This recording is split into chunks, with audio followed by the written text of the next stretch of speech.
Sufism سے دھمال کا اور رقص کا کیا تعلق ہے جی؟ میں نے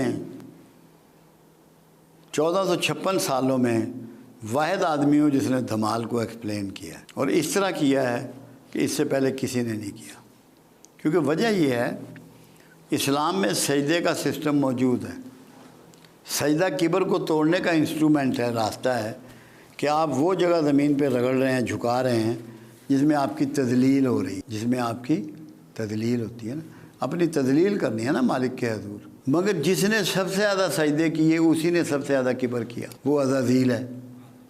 جی بالکل. اس کا مطلب یہ ہے کہ سجدہ اس کے کبر کو نہ توڑ سکا.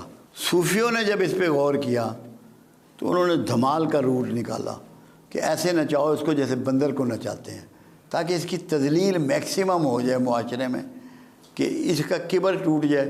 کبر ٹوٹ گیا تو شرک سے ختم ہو جاتا ہے. کبر تو شرک پیدا توحید خالص تبھی ہوگی جب میں مر جائے گی. تو میں مارنے کے لیے اس کو دھمال میں ڈالا گیا. اور دھمال کا میں نے سمجھایا کہ دھمال ایڑیوں پہ ہوتا ہے، پنجوں پہ نہیں. پنجوں پہ بھانگڑا ہوتا ہے، بھانگڑا خوشی کا ڈانس ہے. دھمال ایڑیوں پہ ہوتا ہے، یہ ایسے گھومتے ہیں آپ. ہاتھ یہ ہوتا ہے اور ایک یہ ہوتا ہے. اے اللہ ادھر سے دے تاکہ میں تیری مخلوق میں بانٹ سکوں. عنایات مانگی جا رہی ہیں. دھمال کی برکت یہ ہے، میں نے پنجابی میں تھا یہ میرا لیکچر، کہ اڈی ماریاں زمزم لبدا ہے. اسماعیل کی جب ایڑی لگی تو زمزم نکلا. تو یہ جمال جو ہے ایڑی مارنا ہے تاکہ تمہیں آج کا زمزم نصیب ہو، فلاح نصیب ہو، صحت نصیب ہو، عزت نصیب ہو. تو یہ پڑھیے گا اس کو آپ. اشفاق احمد صاحب بھی آپ کی مجلسوں میں اکثر آیا کرتے، کیا گفتگو ہوتی تھی؟ کیا وہ آپ سے سیکھتے تھے، آپ ان سے سیکھتے؟ میں نے تو ان سے نہیں کچھ بھی سیکھا، کیونکہ میرے پاس تو وہ بطور طالب علم ہی آتے تھے. مگر نفیس آدمی تھے، محبت والے آدمی تھے. میرے جب لاہور میں لیکچر ہوتے تھے نا تو یہ ہر لیکچر میں بیٹھے ہوتے. ان کے اتنے پاؤں سوج جاتے، میں گھر نہیں جاتے تھے. وہ ظفر صاحب پوچھتے بابا جی گھر چلے جاؤ. انہوں نے کہا یار گل یہ ہے میں تو کتاباں ہی پڑھیاں نا، اتنے تو جو گل ہے ڈائریکٹ آ رہی ہے، یہ کتاباں نہیں کدھر پڑھی، تو میں نہیں جا سکتا. وہ ان کا میرے پاس آنا ایسے ہوا اصل میں، جہاں جیلم میں ان کے بھانجے تھے، ان کی پرائم گلاس فیکٹری تھی. تو ان کو انہوں نے فون کیا کہ یار جیلم میں سنا کو بابا عرفان ہے. انہوں نے کہا جی ہاں ہمارے مینیجر رہے ہیں بینک کے، تو بڑے دوست ہیں. ان کو امریکہ سے کسی نے کہا، ان کی جو نو تھی یعنی کہ بہو، انیک کی بیوی جو سب سے بڑا بیٹا ہے، اس کو آنکھوں کا کوئی ایسا ایشو ہوا تھا کہ ڈاکٹروں نے کہا یہ بلائنڈ ہو جائے گی ودن فورٹ نائٹ. تو تم کو بابا تلاش کرو، ہمارے پاس تو اس کا علاج نہیں ہے. غزالہ نام ہے اس کا، یہ نام بھی یاد ہے. تو وہ انہوں نے کہا جیلم میں کوئی بابا ہے. انہوں نے کہا جی آ جائیں. اشفاق احمد اس کے لیے آئے میرے پاس. میں نے انہیں طریقہ بتایا، مولا نے کیا. 10 دن میں وہ نارمل ہو گئی. ڈاکٹر کہنے لگے بیماری ختم ہو گئی، امریکہ کے ڈاکٹر. پھر اشفاق احمد نے آنا شروع کیا. بڑے سوالات کرتے ہیں، بڑے سوالات کرتے ہیں. یہاں تک کہ ایک دفعہ ایک سوال کیا انہوں نے کہ عرفان صاحب، جو بندے کے چوٹ لگ جائے، کوئی مارے، کوئی زخمی ہو جائے تو روتا ہوا ماں کے پاس آتا ہے، اور جو 70 ماہوں سے زیادہ پیار کرنے والا ہے اس کی گود کہاں ہے؟ یہ تو ماں کی گود ہے. میں نے کہا اشفاق احمد تو بوڑھا ہو گیا، تجھے نہیں پتہ؟ کہتا ہے نہیں پتہ. میں نے کہا توبہ اللہ کی گود ہے، اس میں پناہ لو. چیخ مار کے رویا. یہ اس کا پہلا لیسن تھا جو اس نے یہاں سے لیا. پھر میں ان کے گھر گیا، کھانا کیا انہوں نے میرا. اپنے اس سے بڑا کمرہ تھا جس میں ان کی زمین سے وہاں تک کتابیں تھیں، 16,000. کہنے لگے عرفان صاحب یہ 16,000 بکس ہیں جو میں نے ساری پڑھی، ایک جلد نمبر لگے ہوئے نام لکھ کے. میں نے نظر ماری. میں کہا اشفاق احمد ساری زندگی باطل ہی پڑھتا رہا ہے. کہتا ہے بابا جی کی مطلب؟ وہ میں کہا تو ساری مخلوق کی ہیں، مخلوق میں تو ضرور بطل میں نے جھوٹ. خالق کی کدھر ہے؟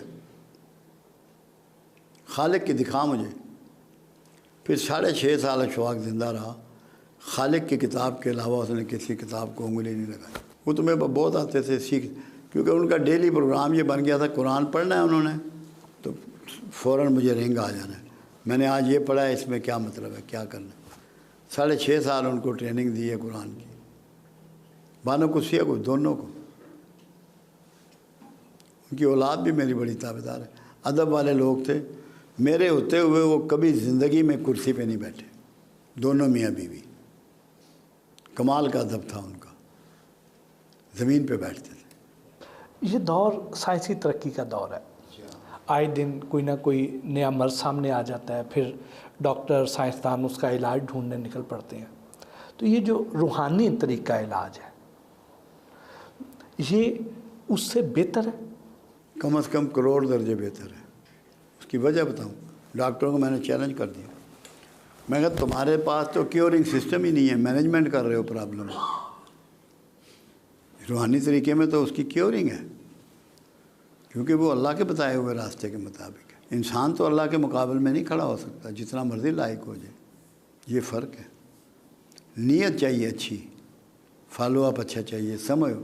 ان پڑھ نہیں کر سکتا، مجھے یہی نہیں پتہ کہ کون سا آرگن کیا کام کرتا ہے، میں کیا ٹریٹمنٹ کروں گا؟ اسی لیے اللہ کے حبیب صلی اللہ علیہ وسلم کا فرمان ہے کہ مستند طبیب کے پاس جاؤ۔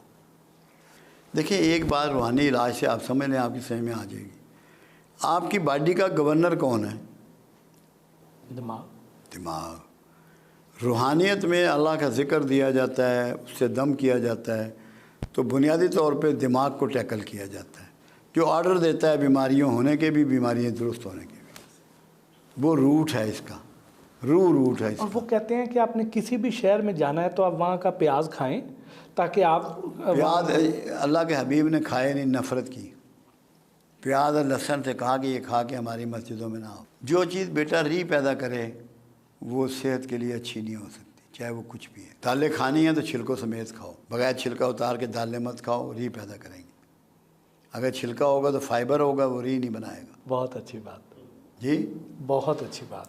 سبزیاں ہیں نا، جیسے کھیرا ہے، کھیرا اس کے سمیت کھاؤ، چھلکے سمیت۔ 2 چیزوں سے بچائیں لوگوں کو، لوگوں سے کہیں پیدل چلیں، پانی پئیں، سبزیاں کھائیں، پھل کھائیں۔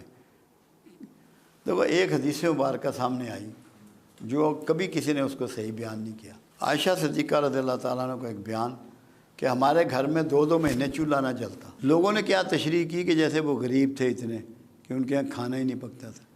میں نے بتایا کہ وہ ان کوک چیزیں کھاتے تھے، ان کوک چیزیں کھاتے تھے، کچی سبزی، کچے پھل، دودھ پی لیا، ستو کھا لیا، تاکہ فیٹس نہ پیدا ہوں۔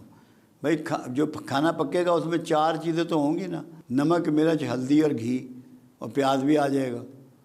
اس سے انہوں نے اوائڈ کیا، وہ غریب نہیں تھے۔ لوگ پیاز کھاتے ہیں، پیاز ہاضمے میں سب سے مشکل آئٹم